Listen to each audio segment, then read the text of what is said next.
Kumusta naman yung buhay bagets? So, tatlong A to. Oo, tatlong A. Oh, At the young age, paano kayo nakapasok sa pag-perform? Ano po, nahilig po ko sa music nung bata po ako. Tapos nag-audition po kami ng apat sa Cornerstone. Ganun po. Nag-audition po ata ako dito sa Cornerstone nung 12 years old po ata. Wow. Parang pa-30 na po ako. Yeah, pa-30 na din po. Ako po I started posting online, tapos I just got scouted to audition sa isa pong survival show din. After that, na din po ako dito, na audition din po ako. And yun, magkakasama na po kami apat. Sino yung mga nilook up yung artist when it comes to dancing and singing? Ano po, ngayon po siguro, na LSS po ko sa kanta ng Bini. Opo, yung Salamin. mahiwagang sa How about you?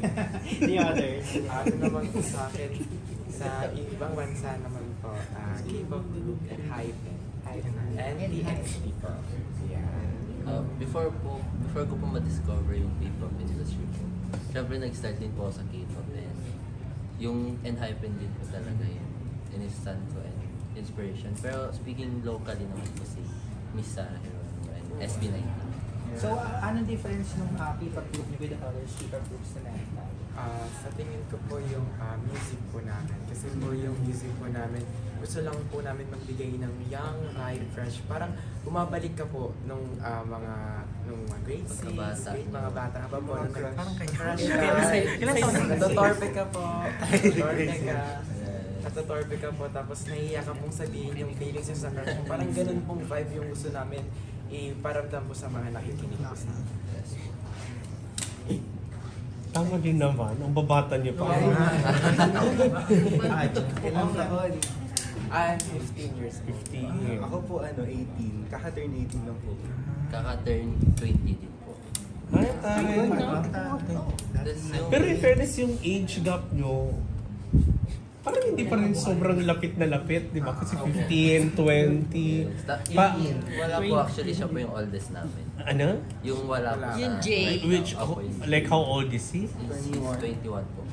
Paano kayo nagja-jive? Parang layo ng, Age gap. Actually, very, naman po, parang yung chemistry po namin hindi po talaga nakawala. Pero minsan po nag-a-adjust na lang po talaga. Opo.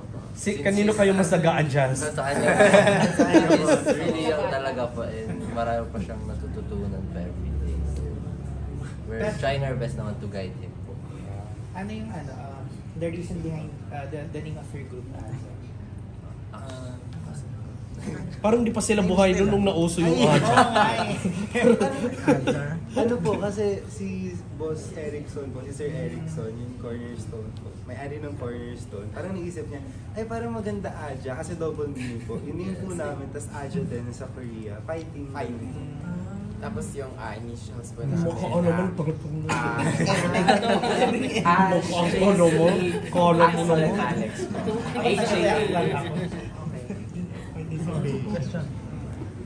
Paano kayong binuo sa grupo? Paano pinili yung yung grupo nyo na ito member nito?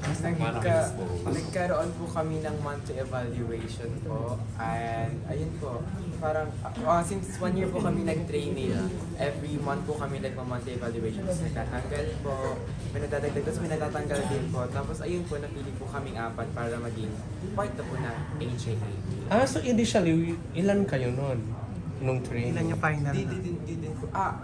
Parang sinabi lang po sa amin, apat po ang Magpipili. Pero hindi nyo nakilala yung ibang natatanggal. Hindi nyo alam kung ilan yung natanggal. Ilan kayo lahat? Yeah. Okay. Pero nung po kami, audition, kaming apat po talaga. Kasi magkakilala na po kami sa platform po, social media. Ganun po. So we got scouted together po to audition din po together. Nag-audition ba kayo sa ibang mga, like sa mga talent center before dito sa grupo nyo? Meron ba kayong sinalihan pa na iba or lumabas kayo sa TV commercial? Naging Ano po? extra sa mga dati? Ano po? Mga Before project po, bago nung kayo napunta? bago po ako mag-cornerstone ng 12 years old po ako, I'll get scouted by Korean companies po. Tapos yun po, parang sobrang hirap po sa akin ipili kung K-pop or P-pop. Kaya po, inilit ko na po like, sobrang hirap din po talaga kasi parang yung family ko po, friends, everyone po.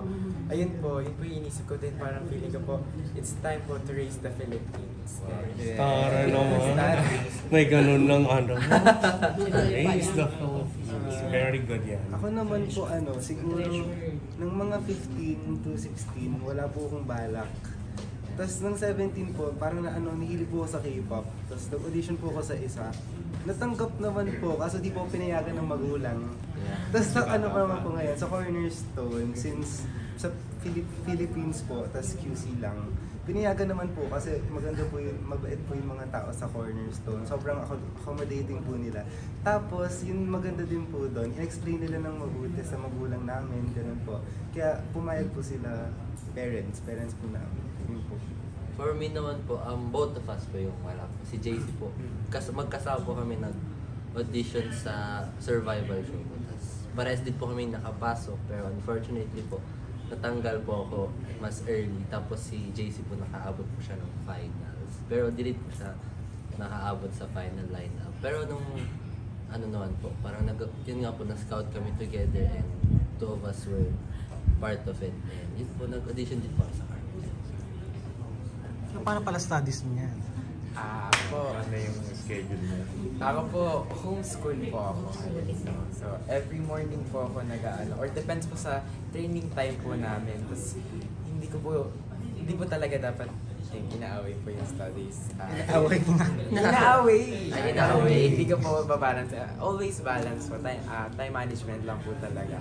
Tapos yun po, binabalance ko lang po din. Kinakausap ko si mama. Si mama din po yung teacher ko. Yes. May pasok po ko bukas. Hindi, po, parang sa school po kasi namin, parang 7 to 12 yung pasok po. So after po nun, dumidiretso po ako dito para mag-training. Ganun po. So since me and JC, kami po yung pinakamalayo. I'm all the way po from Baguio. Tapos si JC po sa Bulacan. Tapos nung training days po namin, na parang napag-decidean po namin na mag-stop since yun nga po, napakalayo po ng binabiyahe ni JC for his school tapos yung training. So parang ako din po, Baguio po napakalayo. So parang we decided to stop mo po muna. And if ever na lumuwag naman na yung time namin, doon po kami babalik sa school. Yes. Thank you. Thank you. Thank you!